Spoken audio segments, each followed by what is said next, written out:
이 가운데 손가락을 이 상판 틀에다 지지대를 만들고요. 이렇게 고리를 만들어줘서 레일 브릿지를 하시면 훨씬 더 안정적으로 브릿지를 할 수가 있죠.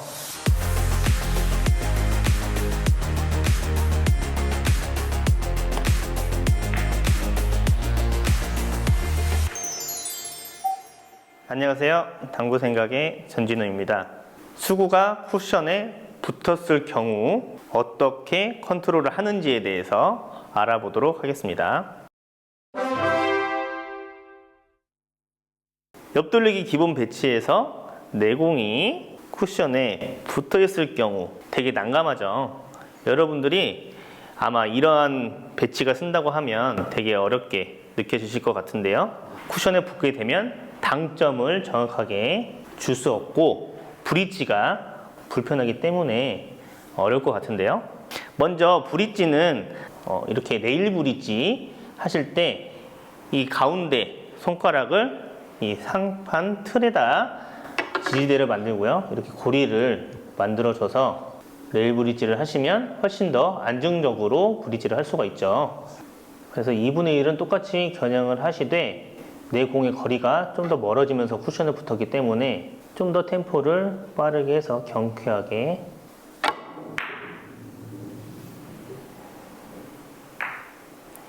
그래서 여러분들도 이 개념에 대해서 브릿지 연습을 꼭 유념해 주시면서 해야 될 필요가 있고요. 팔로우 스루를 길게 늘려주셔도 힘이 커지기 때문에 내공이 더 안정적으로 갈 수도 있습니다. 그래서 한번 비교를 한번 보여드리도록 하겠습니다.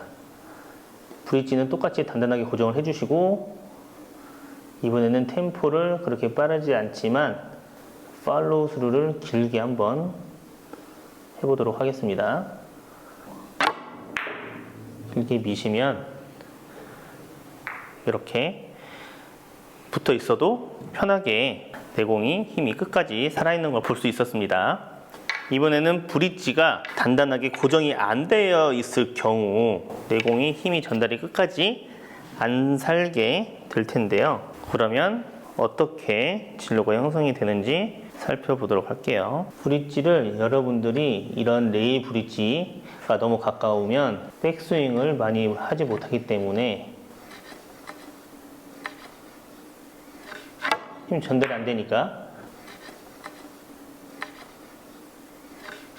전달이 안 되니까 이렇게 관성의 힘이 커지기도 하면서 내공이 힘이 빠지기 때문에 원쿠션으로 직접 맞는 걸 볼 수 있었습니다. 이 브릿지가 단단하느냐 약하느냐에 따라서 내공의 힘 전달도 알 수 있습니다. 이번에는 당점을 활용해서 각을 형성을 해볼 텐데요. 당점을 회전을 주기 위해서는 쿠션에 붙어 있기 때문에 이렇게 세우면서 칠 수밖에 없는데요. 그러면 찍어치는 효과로 인해서 내공이 휘어서 갈 확률이 높아집니다. 너무 천천히 치게 되면 내공이 이렇게 커브를 그리는 현상으로 인해서 각이 훨씬 더 커지는 걸 볼 수 있었죠. 이번에는 좌우 회전 당점을 활용을 해서 최대한 큐를 수평으로 하는 당점과 뒤에 하대를 들어서 각도를 형성해서 하는 당점 두 가지를 한번 보여드리도록 하겠습니다. 먼저 큐를 수평으로 만든 이후에 레일 브릿지 하시고 단단하게 고정을 하시고 최대한 줄 수 있는 회전량을 겨냥하신 다음에 두께는 회전이 들어갔기 때문에 반지보다는 얇아져야 되겠죠. 8분의 3 두께로 겨냥을 하시고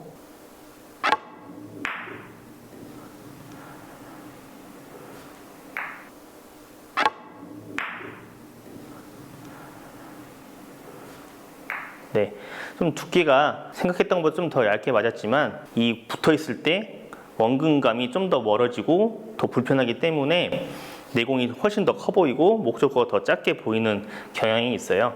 그래서 이 겨냥선을 정확하게 보시고 큐가 그 겨냥선대로 똑바로 나갔는지 체크를 하시면 훨씬 더 안정적으로 두께를 맞출 수 있을 것 같습니다. 이번에는 큐 각도를 들어서 회전을 살리는 샷으로 한번 보여드리도록 하겠습니다. 대부분 내 공이 이렇게 수고가 붙어 있으면 회전 주는 당점으로 주기 위해서 각도를 형성을 해서 주는 분들이 대부분일 텐데요. 그러다 보면 내 공이 찍어치는 효과로 인해서 커브가 발생할 수 있죠. 그래서 얇게 겨냥을 했지만 이렇게 찍어치는 효과 때문에 훨씬 더 각이, 그래서 얇게 겨냥을 했지만 이렇게 찍어치는 효과 때문에 훨씬 더 각이 커지는 걸 볼 수 있었습니다. 그래서 최대한 큐를 수평으로 유지를 하는 것이 중요한데요. 또는 어쩔 수 없이 회전량을 많이 살리기 위해서 큐 각도를 세워서 칠 수밖에 없다면 내가 생각했던 겨냥선 두께보다 좀 더 얇은 두께의 겨냥선으로 겨냥을 하시고 이 각도에 따라서도 내 공의 휘는 각도 달라지게 되겠죠. 그래서 얼마만큼 내가 큐를 드느냐에 따라서 이 겨냥선도 바뀌게 된다고 생각을 하시면 되겠습니다. 그러면 최대치로 한번 제가 하대를 들어서 한번 쳐보도록 하겠습니다.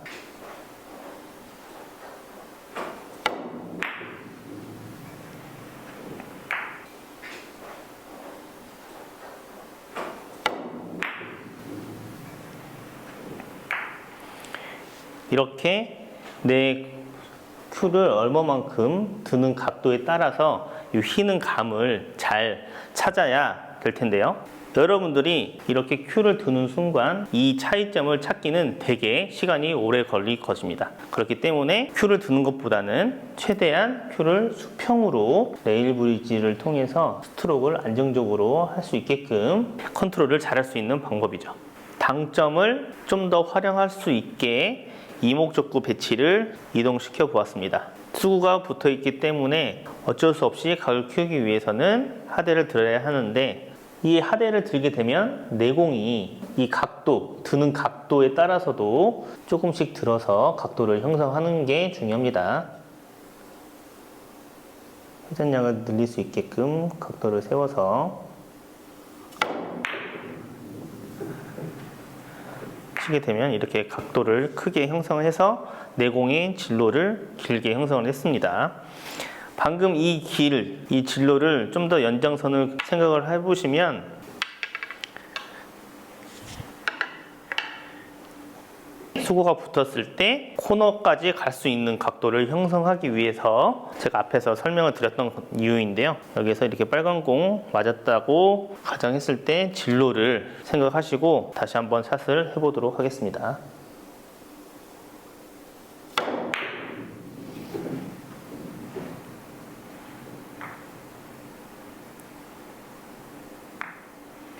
득점은 됐지만 노란 공 진로가 키스의 위험이 있는 걸 볼 수 있었는데요. 키스가 안 나기 위해서는 두께가 좀 더 얇아져야 될 필요가 있겠죠. 그러려면 좀 더 하대를 각도를 더 세워서 칠 수밖에 없겠죠. 다시 한번 하대 각도를 좀 더 세워서, 여기에서 유념할 점은 내공의 변화 폭을 줄이기 위해서는 속도나 팔로우 스루를 길게 해야 되는 걸 생각을 해야 됩니다. 먼저 속도를 빠르게 한번 쳐볼게요.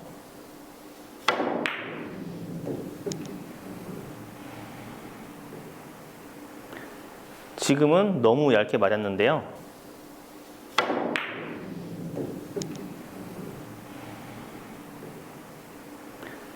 지금은 너무 얇게 맞았는데요.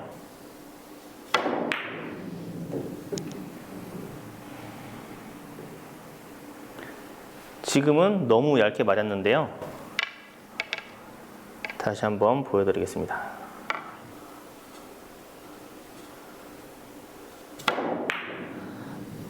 각을 키워서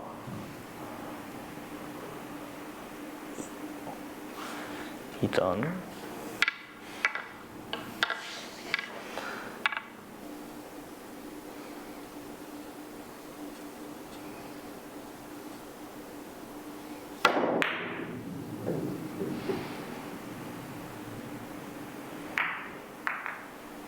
네, 두께가 조금씩 얇아지면서 휘어서 득점이 되었는데요.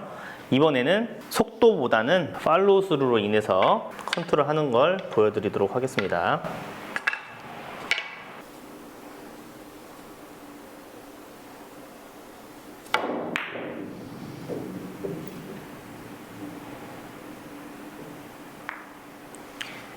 이렇게 팔로우 스루를 길게 회전이 끝까지 살아서 득점하는 모습을 볼 수 있었는데요. 큐를 세우게 되면 이 임팩트를 줄 때 내 오른손에 이 악력을 같이 사용하면 이 변화의 폭도 커지게 됩니다. 그래서 속도를 조절하려고 하면 컨트롤이 안 되는 걸 앞에서도 볼 수 있었죠. 그래서 팔로우 스루를 끝까지 밀어주면서 하면 공의 휘는 각도를 완화시켜주기 때문에 이 또한 팔로우 스루로 훨씬 더 안정적으로 컨트롤하는 모습을 볼 수 있었습니다.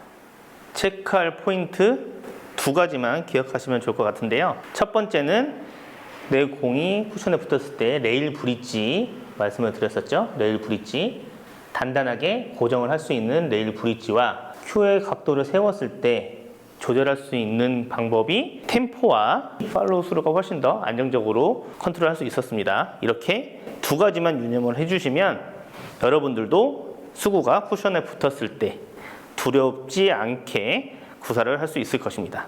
가까운 클럽으로 연습하러 가시는 것도 좋습니다. 다음 편에서는 목적구가 쿠션에 붙어 있을 때 같이 살펴보도록 하겠습니다. 다음 편에 만나요.